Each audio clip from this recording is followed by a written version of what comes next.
look at Kid Niki 3, viewers. If you thought there was little information about Kid Niki 2, oh, you haven't seen the information for Kid Niki 3. It's got a very long Japanese name. Kaiketsu Yancha Maru 3 Taiketsu Zuringen.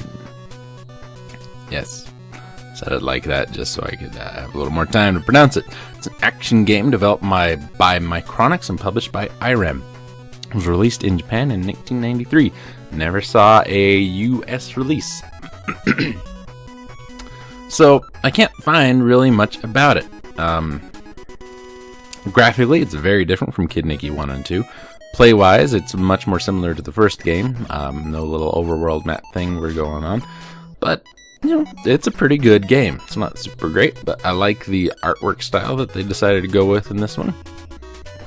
And, you know, not too bad. The subtitle, excuse me, is Stone Wizard Showdown. Well, let's see what I can tell you. Here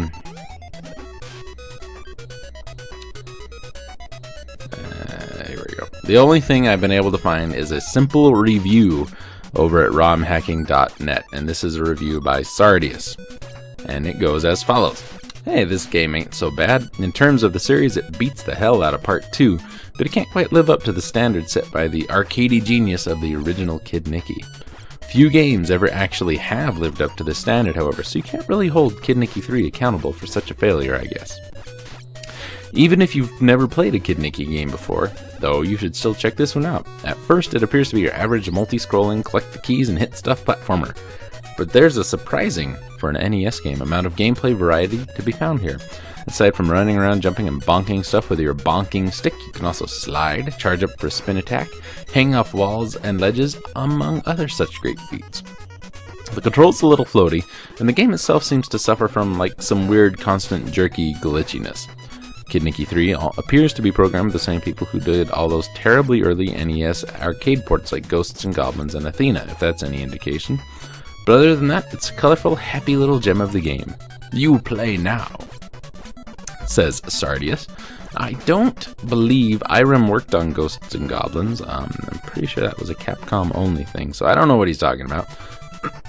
And this was 1993, so I don't think that really makes a whole lot of sense. But not a bad little game. It's got some almost a Mario-esque kind of feel to it.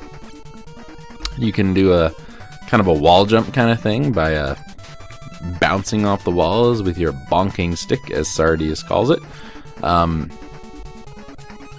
Hit detection's pretty good. Challenge is pretty decent.